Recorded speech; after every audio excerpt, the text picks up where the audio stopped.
आपने कभी ये सोचा है, अगर शैतान खुद कलम उठवाता और एक ऐसी किताब लिखवाता जिसमें इंसानियत का सारा इल्म, सारी कमजोरियां, सारी मनफी ख्वाहिशें बंद होती, तो वो किताब कैसी होती, कितनी भारी होती, कितनी खामोश और कितनी मनहूस। और अगर एक दिन आप किसी पुरानी लाइब्रेरी के अंधेरे कोने में उसी किताब को रखा हुआ देख लें, एक ऐसी जिल्द जिसे लोग डेविल्स बाइबल के नाम से पुकारते हों, तो क्या आप उसका पहला सफ़ा पलटने की हिम्मत करेंगे, या सिर्फ उसकी मौजूदगी से ही आपके ईमान में सर्दी दौड़ जाएगी? तारीख के अंधेरों में 13वीं सदी के यूरोप में बोहेमिया का एक छोटा सा इलाका होता था, आज का चेक रिपब्लिक। वहाँ पॉडलाजित से नाम की एक बेनेडिक्टीन मॉनेस्ट्री होती थी। पत्थर की पुरसोस दीवारें, लंबी रवाकें, रात को घंटों की हल्की सी आवाज़, और उन दीवारों के दरमियान रहने वाली छोटी सी रूहानी बिरादरी, यीशु मसीह पर ईमान रखने वाली।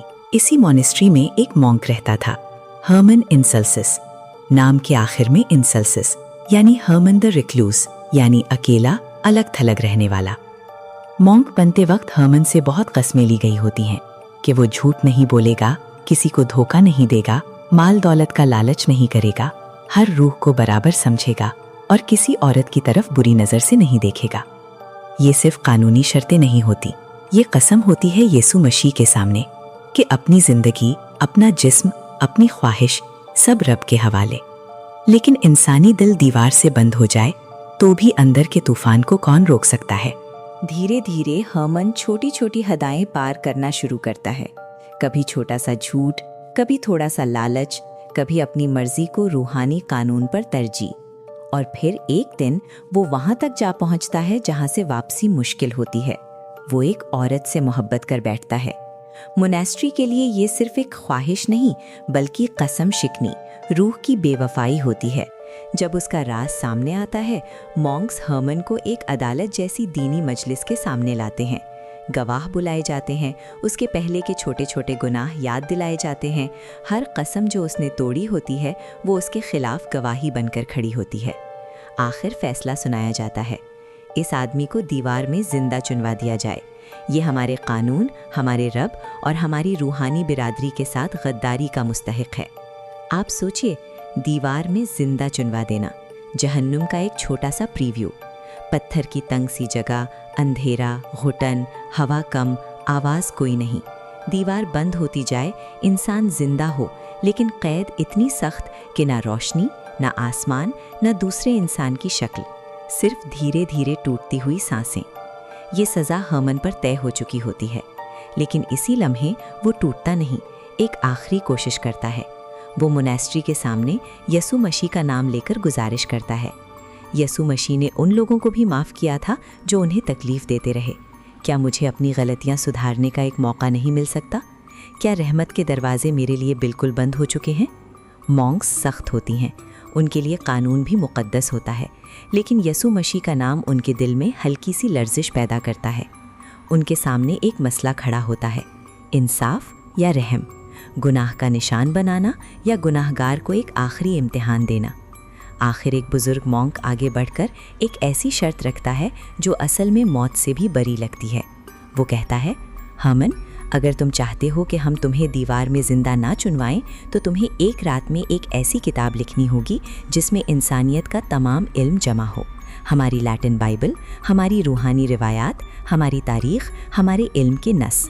सुबह होने से पहले ये किताब मुकम्मल होनी चाहिए। अगर एक भी हिस्सा अधूरा हुआ तो तुम्हें फिर भी वही सज़ा मिलेगी। एक रात, कुछ घंटे और काम जो एक अकेली ज़ात को पूरी ज़िंदगी ले सकता है।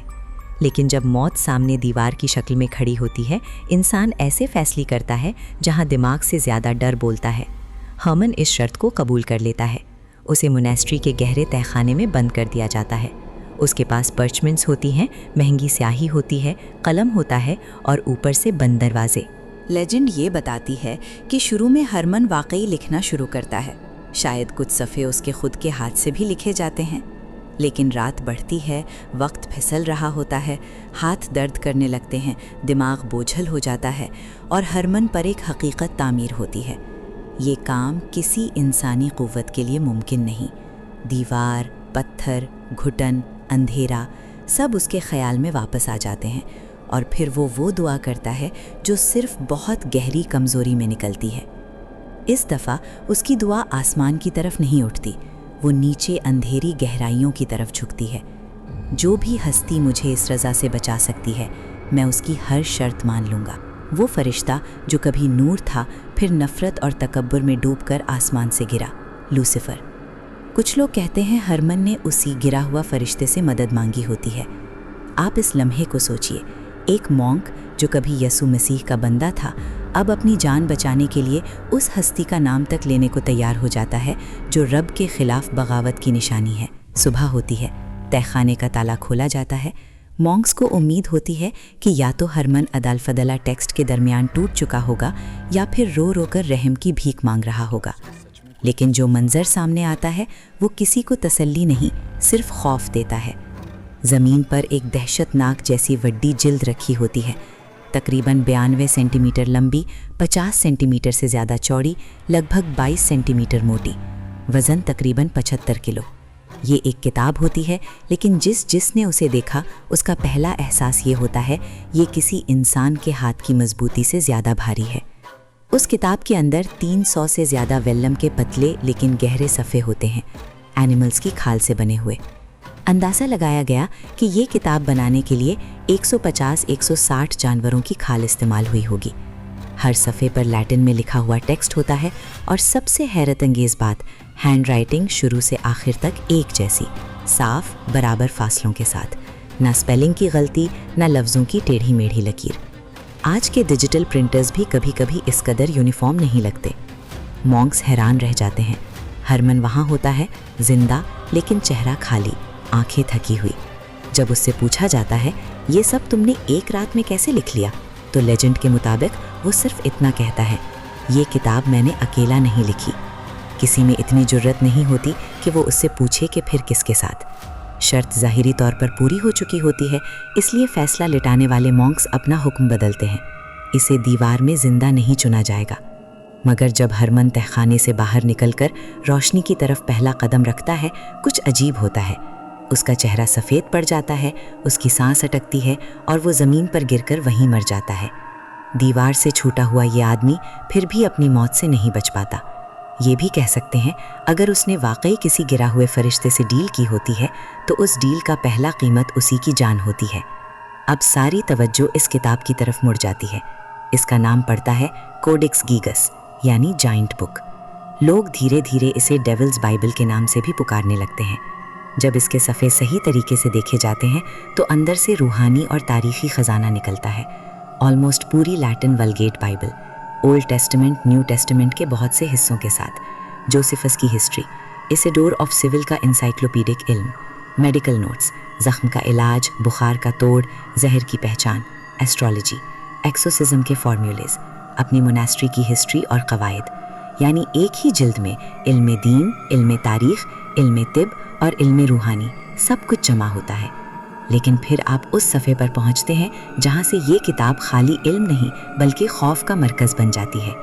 लगभग पेज 577-580 के बीच एक पूरा सफ़ा सिर्फ एक ही तस्वीर के लिए रखा गया होता है, ना टेक्स्ट ना तफसीर, सिर्फ एक बड़ा सा तकलीफ देह चेहरा, शैतान। सर पर उभरी हुई शाख जैसे सींग, चौरस मुंह, लाल जैसी आंखें, बदन पर हरा जुनूबी जिल्द, नंगे पाँव, दोनों बाजू इस किस्म से फैले हुए कि जैसे किसी को पुकार रहे हों। क्रिश्चियन नज़रिए से ये तस्वीर सिर्फ एक इलस्ट्रेशन नहीं होती, ये उस हस्ती का चेहरा होती है जिसे बाइबल दुश्मन रूह, झूठों का बाप, गिरा हुआ फरिश्ता के नाम से याद करती है। सदियों तक एक बात धीमी आवाज़ में कही जाती रही, शायद इस किताब की कंप्लीशन में सिर्फ इंसानी मेहनत नहीं बल्कि उस फरिश्ते का भी हिस्सा हो जो आसमान से गिरा, जिसे हम शैतान के नाम से जानते हैं। कुछ क्रिश्चियंस इस ख्याल से कांप जाते हैं कि कहीं ऐसी जिल्द में उसकी कोई अपनी तकरीर, अपनी मक्कारी, अपना निज़ाम छुपा तो नहीं, कहीं ये किताब इल्म की आड़ में एक ऐसी जंजीर तो नहीं जो रूह को धीरे धीरे रब से दूर खींचती हो। कोडेक्स गीगस का सफ़र यहाँ ख़त्म नहीं होता। पोडलाजिसे वाली छोटी मोनेस्ट्री जहाँ से ये किस्सा शुरू होता है, धीरे धीरे माली तंगी, अफरा तफरी और अजीब हादसों का शिकार होने लगती है। कुछ रिवायात कहती हैं कि उन्होंने इस किताब की इज्जत नहीं की, इसे ताले में बंद रखा, लोगों से छुपा दिया, इसे शैतानी चीज़ समझकर सिर्फ बोझ माना। धीरे धीरे लोग मरने लगते हैं, आमदनी कम होने लगती है, लोग मोनेस्ट्री से दूर भागने लगते हैं। آخر مجبوری میں انہیں اپنی چیزیں گروی رکھنی پڑتی ہیں اور انت میں یہ کتاب بھی دوسری ایبیز کو دے دی جاتی ہے، پہلے سیڈلک ایبی، پھر بریونوف مونیسٹری، پھر پراگ کی ایک بڑی لائبریری۔ بینیڈکٹین لوگوں نے ایک اور رویہ اختیار کیا۔ انہوں نے اس کتاب کو صرف شیطانی جلد نہیں سمجھا، اسے اپنی روحانی اور ثقافتی وراثت کا حصہ مانا۔ اسے لائبریری میں عزت سے رکھا، پبلک کو دکھایا، اس کے صفحے سامنے لگا کر علم کی مثال کے طور پر پیش کیا۔ لوگ دور دور سے آ کر ڈیولز بائبل دیکھتے، سوال پوچھتے اور مونیسٹری کے خزانے بھرتے گئے۔ کچھ لوگ کہتے ہیں یہ صرف اچھا مینجمنٹ، ٹورزم اور کیوریوسٹی تھی، لیکن کچھ ایماندار عقل یہ بھی پوچھتی ہے، جس چیز کو آپ بلا سمجھ کر چھپاتے ہیں وہ آپ کو ختم کرتی ہے، جسے آپ علم، سبق اور تنبیہ سمجھ کر سامنے رکھتے ہیں شاید وہ آپ کو مضبوط بنا دیتی ہے۔ پھر ایک اور شوق آتا ہے، اس دفعہ تاج کے لیول پر۔ Holy Roman emperor Rudolf II، ایک ایسا بادشاہ جو ظاہری طور پر کرسچن لیکن اندر سے بھوت، جادو، الکمی اور منحوس چیزوں سے متاثر۔ اسے جب پتہ چلتا ہے کہ پراگ کی لائبریری میں ایک ایسی کتاب رکھی ہے جسے لوگ ڈیولز بائبل کہتے ہیں تو اس کا شوق اپنی حد سے آگے نکل جاتا ہے۔ وہ لائبریری جا کر اس کتاب کو کچھ دن کے لیے بورو کرتا ہے۔ قانون کے مطابق یہ جلد لائبریری سے باہر نہیں جا سکتی، لیکن کوئی لائبریرین ایک کرسچن بادشاہ کو سیدھا منع نہیں کر پاتا۔ کتاب محل میں آ جاتی ہے۔ تاریخ کے سرسری ریکارڈ کے مطابق روڈولف دھیرے دھیرے اندھیری چیزوں کا دیوانہ ہوتا چلا جاتا ہے۔ لیجنڈ کہتی ہے کہ وہ راتوں کو لیٹ تک کوڈیکس کیگس کے سامنے بیٹھ کر ڈیول والی تصویر اور کچھ روحانی فارمولاز کو گھورتا رہتا ہے۔ اس کی نیند اڑ جاتی ہے، عبادت کم، جنون زیادہ۔ وقت گزرنے کے ساتھ اس کا ریاست سے تعلق کم ہو جاتا ہے اور کتاب سے لگاؤ زیادہ۔ احساس حقیقت ٹوٹنے لگتا ہے۔ 1611 تک بات یہاں تک پہنچتی ہے کہ اس کی اپنی فیملی اسے تاج سے ہٹا دیتی ہے کیونکہ وہ اب سیدھے فیصلے لینے کے قابل نہیں بچتا۔ اگلے سال 1612 میں وہ تنہا، پریشان ذہن اور ٹوٹ چکے ایمان کے ساتھ مر جاتا ہے۔ لوگ کہتے ہیں کہ جس شیطانی چیز سے وہ اتنا متاثر تھا، آخر میں اسی نے اس کا ہوش چھین لیا۔ کرسچن نظریے سے یہ ایک مثال بنتی ہے، جب کوئی رب کی کتاب سے زیادہ شیطان کے اثر کو اہمیت دیتا ہے تو عقل اور روح دونوں دبا دی جاتی ہیں۔ پھر آتی ہے جنگ، 30 ایئرز وار۔ 1618 سے 1648 تک یورپ خون، آگ اور فخر استی کے داغ سے بھر جاتا ہے۔ آخر میں سویڈش فوج پراگ کو لوٹ لیتی ہے۔ سونا، چاندی، جواہرات کے ساتھ ساتھ پوری لائبریری کا خزانہ اٹھا لیا جاتا ہے۔ اسی لوٹ کے بیچ کوڈیکس کیگس بھی سویڈن لے جائی جاتی ہے۔ 1649 سے یہ اسٹاک ہوم کی رائل لائبریری میں رکھی جاتی ہے، ایک کرسچن ملک کی قومی امانت کے طور پر، لیکن اپنے ساتھ صدیوں کا خوف اور سوال لے کر۔ پھر آتی ہے آگ کی رات، لٹرل آگ۔ 7 مئی 1697 کو سویڈن کے رائل کیسل میں بہت بڑی آگ لگتی ہے۔ جس حصے میں لائبریری ہوتی ہے وہاں کپڑا، لکڑی، کاغذ سب فریب سے زیادہ جلنے لائق ہوتا ہے۔ آگ دھیرے دھیرے ہر راکا کو لپیٹ لیتی ہے۔ ہزاروں قدیم مینuscripts کے چہرے جلتے جاتے ہیں۔ لائبریرینز اپنی جان کی پرواہ کیے بغیر اندر دوڑتے ہیں۔ جلدیں اٹھا اٹھا کر کھڑکیوں سے نیچے پھینکتی جاتی ہیں تاکہ کم سے کم ان کا علمی وراثت کچھ حصہ بچ جائے۔ اسی حالت میں وہ کوڈیکس کی گست تک پہنچتی ہیں۔ آس پاس کی سب کتابیں جل کر کالی ہوئی ہوتی ہیں، شیلفز گر چکی ہوتی ہیں۔ کوڈیکس کا باہری لیدر کور بھی جلا ہوا ہوتا ہے، کونا کونا سیاہ۔ لیکن جب کسی نے ہچکچاہٹ کے ساتھ اس کا کور کھولا تو اندر کا منظر حیران کر دینے والا ہوتا ہے۔ ویلم کے صفحے قریباً بالکل محفوظ، جیسے آگ نے انہیں چھونے سے انکار کر دیا ہو۔ کرسچن سوچ میں ایسے لمحے بہت بھاری سوال پیدا کرتے ہیں۔ کیا یہ رب کی حفاظت تھی تاکہ لوگ اس کتاب کا راز پڑھ کر سبق حاصل کریں، یا شیطان کی اپنی حفاظت تھی تاکہ اس کی اپنی بائبل زندہ رہے، لوگوں کے ذہن میں شک اور خوف بھرنے کے لیے؟ 2 لائبریرینز نے اسے آگ سے بچانے کے لیے کھڑکی سے نیچے پھینکا اور وہ نیچے گر کر ایک انسان کی جان لے گئی۔ یہ کتاب جان لیتی ہے مگر بائبل جان نہیں لیتی، بائبل زندگی دیتی ہے۔ آمین۔